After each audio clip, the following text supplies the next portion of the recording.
Remember this? My dual-purpose camper van slash tow vehicle? You haven't seen it in a while. Actually, neither have I.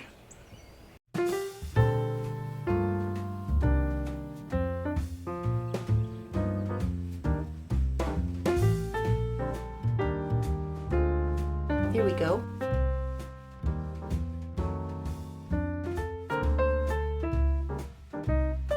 Yeah, it's wow.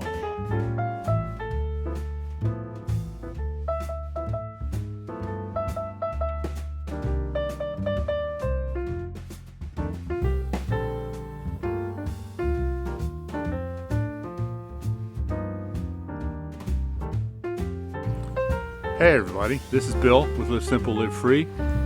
And you may remember, it was probably mid-July, I did a video about this van that we just bought, and we were very excited about it. We were able to sell our F-250 pickup truck that we used to use to tow our 32-foot travel trailer, and we purchased this. And it was dual purpose because I'm going to actually build this out into a camper van so that we can take just the van if we want to, or it's a tow vehicle to tow our travel trailer.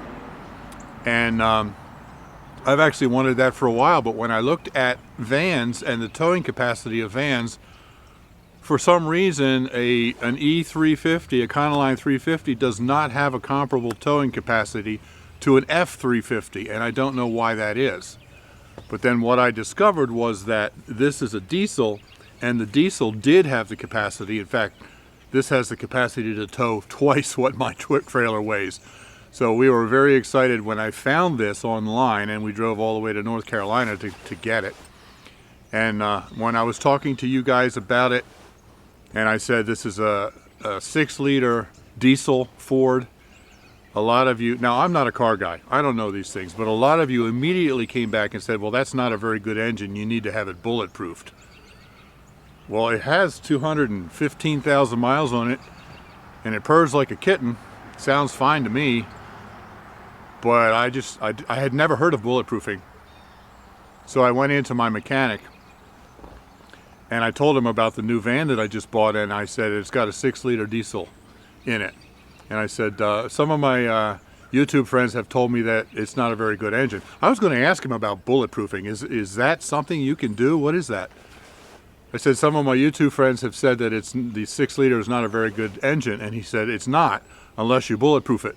So I thought, well, okay, I guess bulletproofing is actually a thing. So what is bulletproofing? Basically, when they built this engine, there were quite a few apparently inferior parts that it was built with. And so what they do is they completely rebuild the top end of the engine and put in all new high-quality parts. And I've also talked to other people who have had their engines bulletproofed, and they say that it's the bomb, it's the way to go. I was talking to my mechanic, he said, yeah, it's not a very good engine unless you bulletproof it, and then he said, and then you can get 1,000,000 miles out of it. So, okay, I guess that's the way to go. So I debated for a while because it's expensive, and I'll talk about that later. But I went ahead and decided to have him do it. So I told him I wanted to do it, and with all the COVID things going on, it took him over a month to gather the parts that he needed to do it. So finally he had all the parts he needed, and I took it into him, and he said it would take him about 2 weeks. They actually had to, because it's a van, they couldn't get to the engine. They actually had to take the body off and completely lift it up. I went in and saw it. I was going to take a picture of it, but I didn't have my camera at the time, my phone at the time. But there's the chassis and the engine, and the whole body is up in the air. It was really wild. But he said it would take about 2 weeks to do it. Well, it ended up taking over 3 months because he couldn't get parts. He thought he had all the parts that he needed, and then of course as you go through it you find other little parts that you need. There was one particular thing, I don't know what it was, some kind of a little connecting hose or something. He couldn't find it anywhere in the United States. He finally ended up going to Canada online and ordered it from Canada, and then once he did that, it took about 2 weeks to get to him. And just one thing after another, he couldn't get parts. So this has been in the shop for over 3 months. And when I first started talking about this last July, I was saying I was going to build this out as a camper van, and I was going to build my new addition before we went on our trip to Arizona in October. Yeah, right. here it is mid-January and I'm not even finished the edition yet, and I haven't started on this. What was I thinking? So anyway, so I just got this back finally a couple of days ago, and it was to the point now where I was starting to despair, thinking that we weren't going to have it in time for our Florida trip. We are planning on, for the first time ever, snowbirding in Florida for a couple months, and we're leaving in a few weeks, in about 3 weeks. And I was starting to fear that this wouldn't be back in time for our Florida trip. Well, it is. So I plan on doing as many miles as I possibly can on it between now and when we leave 3 weeks from now, and I'm going to use this to pull our 32-foot travel trailer down to Florida. So we're really looking forward to that.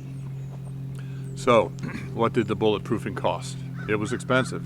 But first, let me tell you this.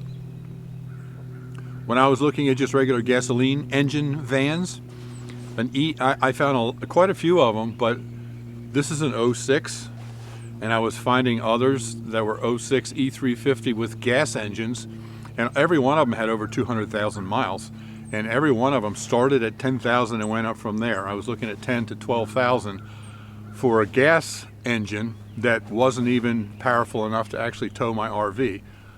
Like I said, I don't know why a pickup can do it and a van can't, but anyway, so that wasn't really an option. When I found this thing, I was amazed to find it was a diesel engine, and I got it for $6,500. And the body is perfect.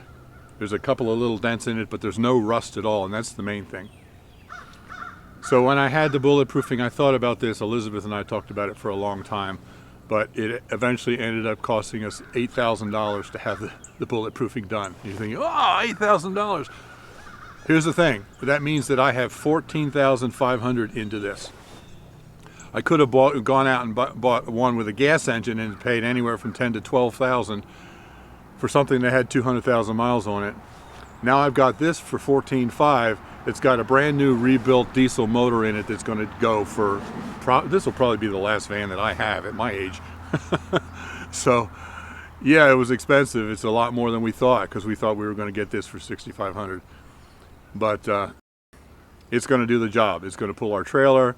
It's going to be a nice camper van that we can just go camping in the van itself, and it's going to last forever. So we're really excited about that.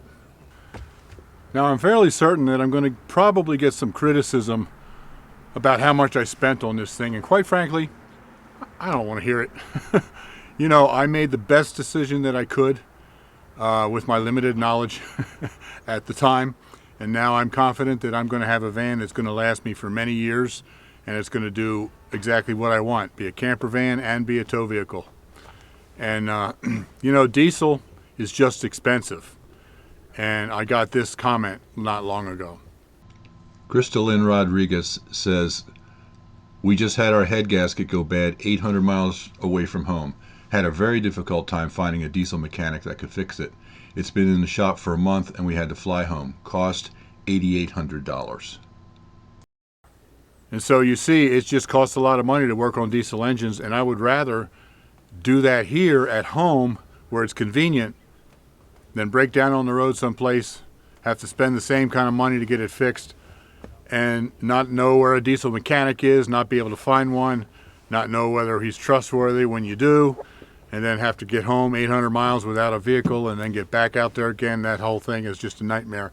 I'd much rather do it here. So we're very excited about being able to go now. Oh, by the way, also, when he tore into this engine, he found that one of the heads was cracked.